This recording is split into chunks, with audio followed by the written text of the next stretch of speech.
Yeah, working on 2 of these locks. One of them did not have this door, it just had a metal cover. This will be an older style. What a pain to rekey it. I had to take off all 4 screws and the lock fell apart. I got it back together, but it was no fun. This one you just pull the cover off.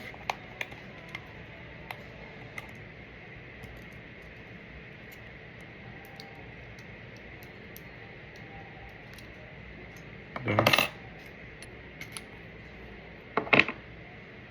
Pins out.